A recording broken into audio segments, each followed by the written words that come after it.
Good morning दोस्तों। कल की क्लास में हमने क्या किया था? कल की क्लास में हमने मूल्य बढ़ाकर छूट देने के बाद प्रतिशत लाभ या हानि पे क्वेश्चन किए थे। तो आज हम करने जा रहे हैं उसके आगे क्वेश्चन। तो आज हम करेंगे क्वेश्चन नंबर 34 से लेकर 37, यानी कि आज हम 4 क्वेश्चन करेंगे। और ये क्वेश्चन आपके एच डी यादव से कराए जा रहे हैं। मैं आपको बार बार बता रहा हूँ ये चीज़ें। और आज हम करेंगे अंकित मूल्य क्रय मूल्य से कितने % अधिक होगा, इस टाइप के क्वेश्चन करेंगे। इसमें 4 क्वेश्चन दिए हुए हैं एच डी यादव में, इसको हम करेंगे। और पिछली क्लास में करीब 15 से 16 क्वेश्चन थे, तो हमने आपको 7-8 क्वेश्चन करा दिए थे एक ही टाइप के, क्योंकि सभी क्वेश्चन सेम थे। ठीक है। और मैंने वो क्वेश्चन आपको कॉन्सेप्ट मेथड से बताए थे, 2 मेथड। और मैंने आपको ये वाला मेथड नहीं बताया था, परसेंटेज वृद्धि या कमी वाला, जिसमें मैंने आपको बताया था पिछले लेक्चर में, बताया था और वाले पिछले में, कि इसमें आप x + y + xyz से कर सकते हैं। क्योंकि मैंने पहले ये बता रखा था, इसलिए कल मैंने आपको ये नहीं बताया था। बाकी जो कल का क्वेश्चन था आप ऐसे भी कर सकते थे, लेकिन मैंने आपको कॉन्सेप्ट बिल्डअप करने के लिए 2 मेथड बताए थे, जिससे आपको कॉन्सेप्ट और बन जाए। क्योंकि ये तो आपको मेथड पता ही है, पहले मैंने बता रखा है। ठीक है। तो आज हम देखिए करेंगे। तो देखिए हमारा जो पहला क्वेश्चन है, यानी कि आज का टोटल जो हमारा बुक का क्वेश्चन है वो 34 नंबर, यानी आज का पहला क्वेश्चन है। तो वो आपके स्क्रीन पर दिखाई दे रहा होगा। तो ये क्वेश्चन दिया हुआ है, एक दुकानदार क्रय मूल्य से कितने % अधिक मूल्य पर अंकित करे। ठीक है। एक दुकानदार क्रय मूल्य से कितने % अधिक मूल्य पर अंकित करे ताकि अंकित मूल्य पर 10% की छूट देने के बाद भी उसे 20% का लाभ हो। ये आपका क्वेश्चन है। देखिए कैसे करेंगे। सबसे पहले हम क्या करेंगे, देखिए एमपी इसमें दिया हुआ है, तो एमपी लिख देंगे। एमपी कह रहा है कि जो अंकित मूल्य है, अंकित मूल्य पे 10% की छूट देने के बाद उसे 20% का लाभ हो। ठीक है। यहाँ पे आपको इतना पकड़ना है। तो अंकित मूल्य पर 10% की छूट बोला है। हाँ, तो यानी कि ये कितना हो जाएगा, एमपी पे 10% छूट यानी 90%, यानी कि 9/10। और जो एमपी पे छूट तो मैंने आपको 12 बताया है। एक चीज़ आपको हमेशा याद रखनी है, एमपी पे जो छूट देते हैं और जो सीपी होता है, जो एमपी सीपी होता है, ये एसपी कब बनता है, इस पे जो है हमारा जो एमपी है ये सीपी है। एमपी पे जब भी हम हमारा मार्क प्राइस है अंकित मूल्य, अक्सर हम उस पर हमेशा छूट ही देते हैं ना, क्योंकि जो हमारा अंकित मूल्य होता है वो अधिकतम मूल्य होता है। तो इस पर जब हम छूट देंगे, ये हमारा क्या है, छूट, तो ये क्या बन जाएगा, जो वैल्यू हो जाएगी, यानी 10% छूट दिया तो एमपी का 90% क्या हो जाएगा, एसपी हो जाएगा। उसी प्रकार सीपी है हमारा। ठीक है। तो सीपी पे हम क्या कर सकते हैं, हमें लाभ या हानि होता है, क्रय मूल्य पे हमें कभी लाभ होता है कभी हानि होता है। तो जो लाभ या हानि होगा, आप लिख देते हैं लाभ या हानि। लाभ या हानि जितने की होगी, यानी मान लीजिए 20% की हानि हमें हो रही है, तो सीपी का 80%, 20% लाभ हो रहा था, नहीं सीपी का 120%, तो वो क्या हो जाता है, एसपी हो जाता है। ठीक है।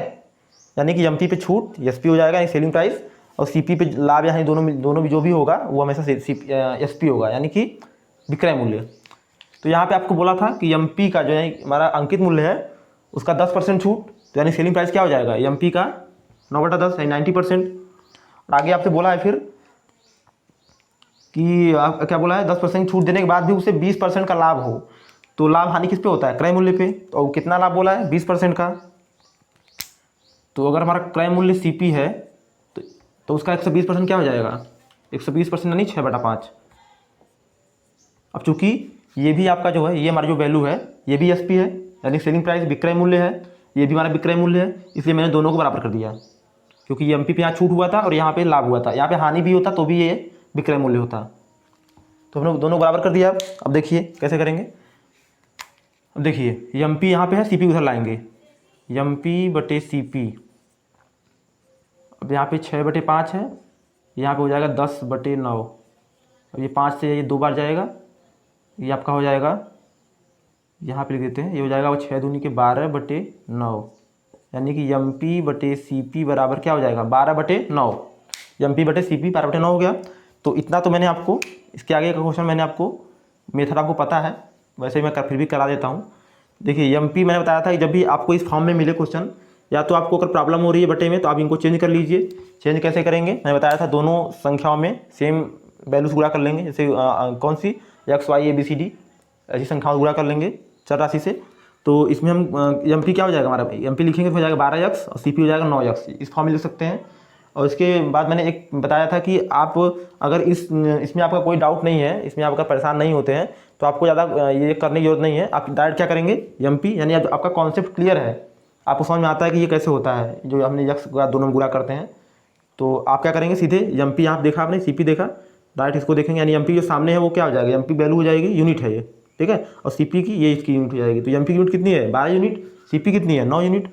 तो कौन ज़्यादा है, एमपी ज़्यादा है ना, ठीक है। अच्छा पूछा क्या था आपसे क्वेश्चन, ये हमें मिल गया। तो क्वेश्चन पूछा था विक्रय मूल्य से कितना परसेंट, यानी एमपी को कितना क्रय मूल्य से अधिक रखना पड़ेगा, तो कितना रखना पड़ेगा अधिक, देखिए तो एमपी कितना अधिक है, देखिए सीपी 9 है, ये 12 है, तो ये आपका 3 अधिक है, कौन एमपी, यही पूछा है ना, कितना कितना परसेंट अधिक है एमपी सीपी से, तो 3 अधिक है, और किससे, सीपी से, सीपी कितना है 9 गुणे 100, ये कितना हो जाएगा, 3 से गए 3 बार, तो 100/3 में कितना हो जाएगा 33 सही 1/3%, ये आपका हो जाएगा।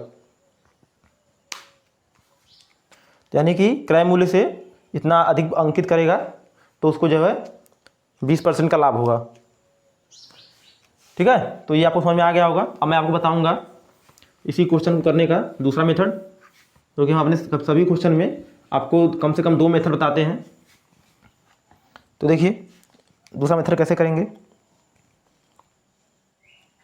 देखिए इसमें हम क्या करेंगे, एमपी को हम मान लेंगे, क्या मान लेंगे, हमेशा की तरह 100 मान लीजिए या फिर 100 मान लीजिए यूनिट, तो फिर मान लेते हैं 100 यूनिट। एमपी कितना है 100 यूनिट हमारी हो गई, ठीक है। अब बोला है कि इसका यानी जो एमपी है उस पर 10% की छूट देने के बाद, 10% छूट देंगे तो क्या बन जाएगा सेलिंग प्राइस, आपको पता ही है।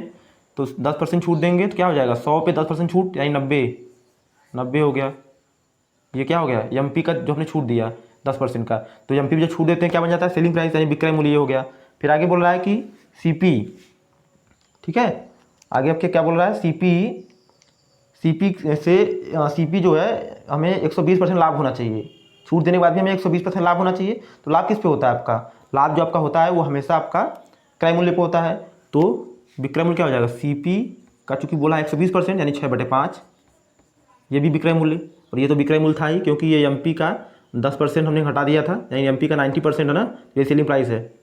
तो अब इसको सॉल्व करेंगे, देखिए सीपी आ जाएगा यहाँ से आपका, देखिए 6 से ये जाएगा 15 बार, और ये 5 इधर जाए क्या आएगा 75, यानी सीपी बराबर क्या आ जाएगा आपका 75। अब देखिए सीपी आपका कितना आ गया 75 यूनिट, और एमपी कितना है 100। अब पूछा था कि एमपी जो है यानी अंकित मूल्य क्रय मूल्य से कितने % अधिक रखना पड़ेगा, तो एमपी कितना रखना पड़ेगा 100, जब सीपी हमारा 75 होगा, तो कितना अधिक है एमपी हमारा 25 अधिक है, 25 यूनिट अधिक है सीपी से, सीपी यहाँ लिख दिया पूरे 100, 25 3 या 75 यानी 100/3 कितना 33 सही 1/3%, ठीक है। तो आपको ये समझ में आ गया होगा।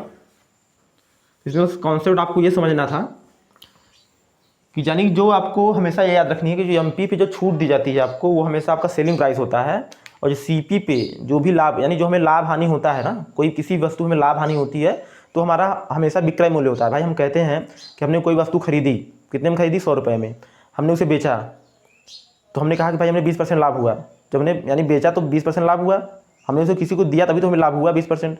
हमने फिर कहा कि हमने खरीदा 100 रुपये का, यार हमें तो हानि हो गई, तो हानि कब हुआ जब हमने उसे बेचा, अपने पास रखेंगे तब थोड़ी ना हानि लाभ होगा, तब वो बेचा कहा ही नहीं जाएगा।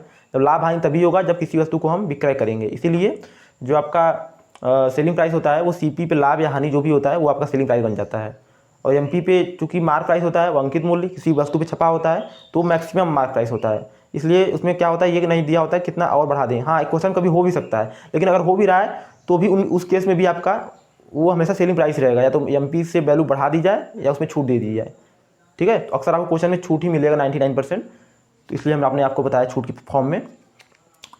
तो ये क्वेश्चन हो गया। चलिए अगला क्वेश्चन देखते हैं, क्वेश्चन नंबर 35। इसमें दिया हुआ है एक व्यापारी अपने ग्राहकों को अंकित मूल्य पर 10% की छूट देकर 20% का लाभ कमाना चाहता है, ठीक है। उसे क्रय मूल्य से कितने % अधिक पर वस्तुओं को अंकित करना होगा। सेम क्वेश्चन है क्योंकि टाइप सेम ही कर रहे हैं हम, और थोड़ा थोड़ा डाटा का डिफरेंस होगा इसमें। तो अंकित मूल्य पे 10% की छूट, ठीक है, अंकित मूल्य पे 10% की छूट, तो अंकित मूल्य तुम्हारा सेलिंग प्राइस क्या हो जाएगा, सेलिंग प्राइस हो जाएगा एमपी का क्योंकि 10% छूट यानी 90% यानी 9/10, ये क्या हो गया आपका सेलिंग प्राइस, मैंने बता दिया आपको, ठीक है। फिर आगे क्या बोल रहा है, कह रहा है कि 20% का लाभ कमाना चाहता है, तो लाभ किस पे कमाएगा क्रय मूल्य पे, और जब लाभ कमाए तो वो भी क्या हो जाएगा विक्रय मूल्य, ये विक्रय मूल्य था वो भी हो जाएगा, यानी बराबर कर देंगे दोनों को। सीपी का 20% यानी 6/5 हो गया, ठीक है। तो इसको सॉल्व करेंगे, ये आपका आएगा MP/CP बराबर क्या हो जाएगा, ये हो जाएगा 6/5 × 10/9, ये 5 से गया 2 बार, 6 दूनी के 12/9 आ गया। तो ये फिर यहाँ देखिए कितना अधिक है, CP हमारा कितना है 9, MP कितना है 12, तो कितना अधिक है 3, फिर 9 से फिर वहीं से पिछला डाटा है, तो ये भी आपका आ जाएगा 33 सही 1/3%। ठीक है। तो मुझे नहीं लगता कि आपको ये समझाना पड़ेगा, क्योंकि ये सेम क्वेश्चन है, बस में थोड़ा सा जो लैंग्वेज है वो बदला है, नाम बदले हैं, डेटा से बिल्कुल सेम है, आंसर भी आपका सेम ही आएगा। तो जो दूसरा मेथड है वो भी बिल्कुल वैसे ही होगा जैसे मैंने आपको बताया पिछले क्वेश्चन में, तो आपको कंफ्यूज नहीं होना इसमें। अब चलिए आपको अगला क्वेश्चन कराते हैं, क्योंकि ये क्वेश्चन सेम ही हो गया। अगला क्वेश्चन देखिए, क्वेश्चन नंबर 36। एक व्यापारी किसी वस्तु का विक्रय मूल्य क्रय मूल्य से 10% अधिक करता है, यानी जो विक्रय मूल्य में दिया हुआ है, यानी विक्रय मूल्य कितना रखा है, क्रय मूल्य से 10% अधिक, यानी जो SP है कितना हो जाएगा, क्रय मूल्य से बोल रहा है 10% अधिक, यानी CP का 110%, यानी 11/10 हो गया। भाई 110/100 क्या होगा, 11/10, क्योंकि इसमें बोला था कि विक्रय मूल्य क्रय मूल्य से 10% अधिक, यानी CP का 110%। ठीक है, आगे बढ़ेंगे। आगे बोल रहा है बेचते समय वह कुछ बट्टा देता है, उसे 1% की हानि होती है। ठीक है, मतलब बेचते समय क्या कर रहा है, वो बट्टा दे रहा है, यानी छूट दे रहा है आपको, वो नहीं छूट हमें दे दिया है। तो अब आगे क्या पूछा, इसमें क्या है, उसने कितना बट्टा दिया, अब उसने बट्टा कितना दिया ये पूछा है आपसे, बट्टा पूछा है आपसे। ठीक है, और आपको सेलिंग प्राइस बोला है कितना है, और कुछ दिया आपको, बस इतना ही दिया है। तो देखिए क्या करेंगे, देखिए यहाँ पे हो जाएगा SP/CP, ये क्या हो जाएगा आपका, ये जाएगा 11/10। ठीक है, SP/CP हमारा कितना हो गया, 11/10, यानी हमने जो है क्रय मूल्य कितना हमारा था 10 और सेलिंग प्राइस कितना था 11। आप कीजिएगा यहाँ पे देखिए, आगे क्वेश्चन में दिया हुआ है कि 10% का अधिक अंकित करता है। ठीक है, अंकित करता है बोला है, 10% अधिक है, CP का 10% अंकित करता है, तो यहाँ पे अंकित होगा, यानी MP होगा। ठीक है, यहाँ पे MP होगा, क्योंकि आगे उसके बाद फिर क्या हो रहा है, 1% का उस पर छूट भी दे रहा है, किस पे, अंकित मूल्य पे, यानी ये हमारा अंकित मूल्य था। ठीक है, देखिए आगे इसमें लिखा हुआ है ना कि बेचते समय वह कुछ बट्टा देता है, तो किसे बट्टा देगा, MP रहा होगा यहाँ पे। ठीक है, तो ये MP था, क्योंकि आगे लिखा था MP। ठीक है, अब MP/CP हो गया हमारा। अब बोल रहा है आगे कि 1% की हानि होती है, 10% का उसने वो आपका अधिक अंकित किया था CP से 10%, तो MP हमारा ये हो गया था। MP जो हमारा क्या होता है, क्योंकि उसने अंकित किया था CP का 10% अधिक, यानी 110/100 ये हो गया था, तो MP/CP हमारा इतना आ गया था। अब कह रहा है कि उसे 1% की हानि हुई थी, लास्ट में उसे क्या हुआ, 1% की हानि हुई। तो हानि और लाभ हमेशा किस पे होता है, क्रय मूल्य पे। तो हम क्या करेंगे, देखिए अब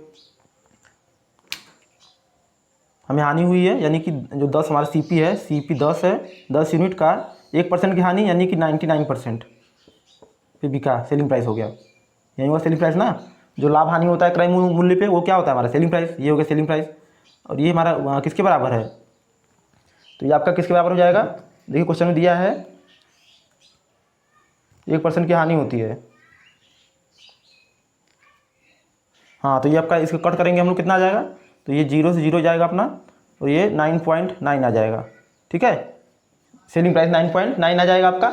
इसके बाद हम लोग क्या करेंगे, आपसे पूछा गया था कि उसने कितना बट्टा दिया, तो पहले बट्टा आपको मानना पड़ेगा। हमने मान लिया बट्टा हमने कितना दिया था, X%।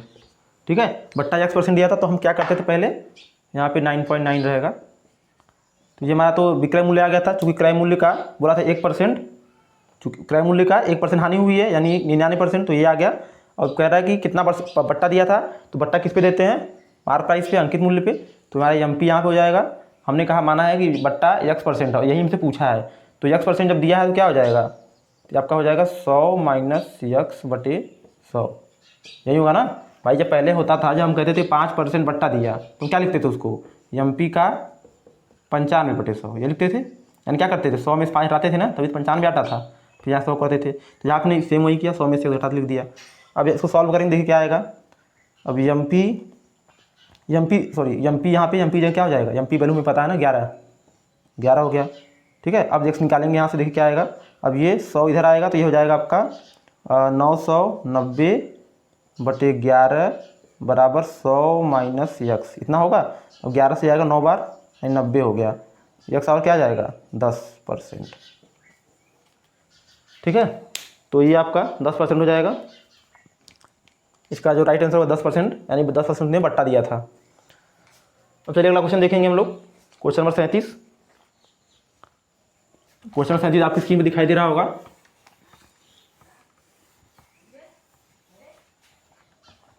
सैंतीस देखिए, इसमें दिया हुआ है एक दुकानदार अपने माल का अंकित मूल्य उसके क्रय मूल्य से कितने अधिक पर नियत करे ताकि 12.5% की ये कटौती देने के उपरांत भी उसे 5% का लाभ हो। ठीक है, तो इस क्वेश्चन चलिए देखते हैं कैसे ये क्वेश्चन होगा। तो देखिए सबसे पहले इसमें आप क्या करेंगे, तो इसमें क्या करेंगे, सबसे पहले हम इसमें दिया हुआ है आपका, क्या दिया हुआ है 12.5% कटौती देने के बाद, किस पे, अंकित मूल्य पर 12.5% कटौती देने के बाद। अब 12.5% क्या होता है, 12.5% बराबर आपका होता है 1/8 होता है। ठीक है, यानी 8 का 12.5% कितना होता है, 1 होता है। और इसी का 12.5% कटौती किया गया है। यानी अगर जो हमारा एम पी है, इधर एम पी इधर एस पी, ठीक है, तो एम पी अगर हमारा 8 है तो इतने कटौती किया तो कितने बिका, 7 में। यानी मार्क प्राइस हमारा अगर 8 है तो सेलिंग प्राइस 7 है, ये मिल गया। अब देखिए एक सेलिंग प्राइस आपको यहाँ से मिल जाएगा क्रय मूल्य वाले से। तो देखिए इसमें क्रय मूल्य में क्या दिया हुआ है, कह रहा है कि उसे 5% का एक कटौती देने के उपरांत उसे 5% का लाभ होता है। तो लाभ किस पे होगा, क्रय मूल्य पे। तो अगर हमारा सीपी ने माना, ये सीपी हमारा है, तो इसका 105% यानी कितना हो जाएगा 21/20, ये क्या हो जाएगा, ये भी आपका सेलिंग प्राइस हो जाएगा, हो जा नहीं जाएगा सेलिंग प्राइस। ठीक है, ये सेलिंग प्राइस होता है आपका। और सेलिंग प्राइस हमें एक यहाँ पे पता है 7 यूनिट, 7 यूनिट, ये उसके बराबर हो गया ना। भाई सीपी बोला था कि जो क्रय मूल्य से 105% लाभ होता है, यानी 21/20, ये हमारा क्या हो जाएगा, सीपी जो लाभ हानि होता है हो जाता है आपका सेलिंग प्राइस। और एक सेलिंग प्राइस हमें पता है यहाँ पे 7 यूनिट, यहाँ पे हम रख दिया इसको। और यहाँ पे सीपी निकालेंगे, देखिए यहाँ पे सीपी बराबर क्या हो जाएगा आपका, ये 7 से जाएगा 3 बार, तो ये हो जाएगा आपका 20/3। सीपी कितना हो गया 20/3, एक बार यहाँ निकल गया आपका। और यहाँ पे आपको इतना यूनिट निकल गया। और यहाँ पे एमपी आपको पता है 8 यूनिट। पूछा क्या था आपसे, पूछा था कि अंकित मूल्य पर उसके क्रय मूल्य कितने % अधिक नियत करे। तो कितना यानी ये कह रहा है कि सीपी से कितना अधिक अंकित करे, यानी अंकित मूल्य कितना अधिक अंकित करे। तो देखिए कितना अधिक करेगा, तो क्या करेंगे, एमपी में से जो सीपी घटा देंगे वही अधिक करेगा।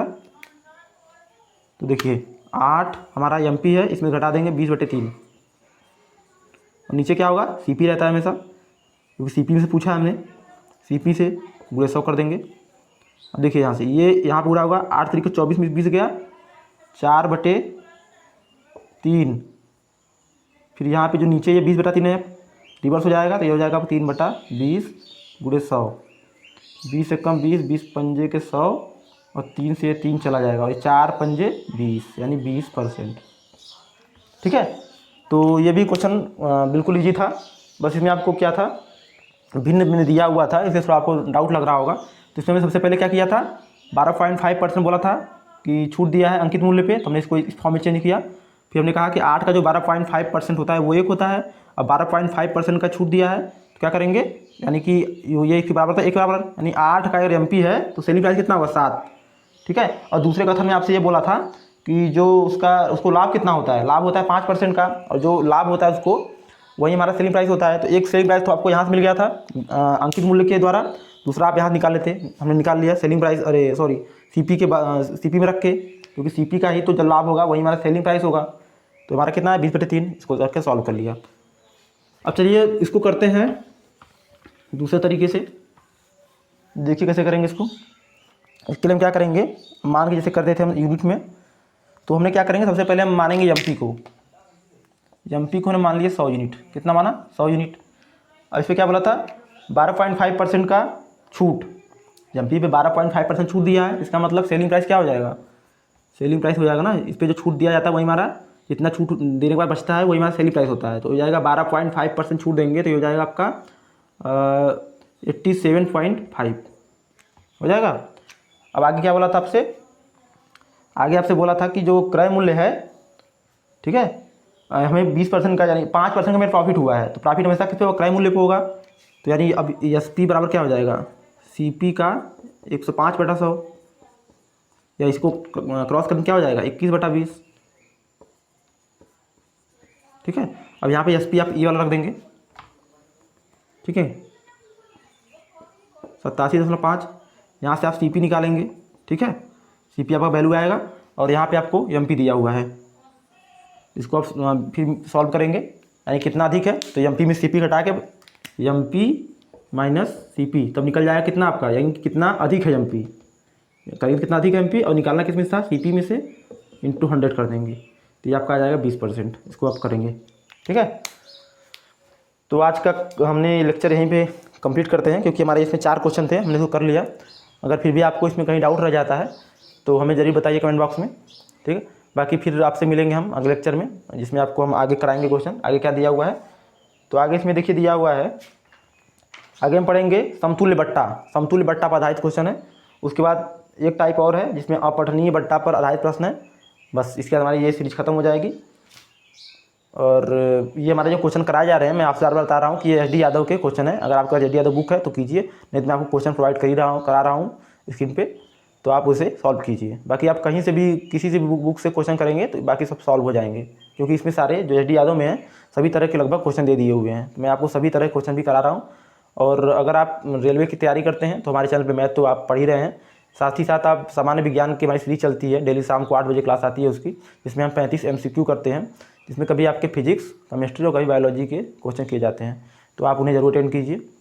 चलिए, धन्यवाद।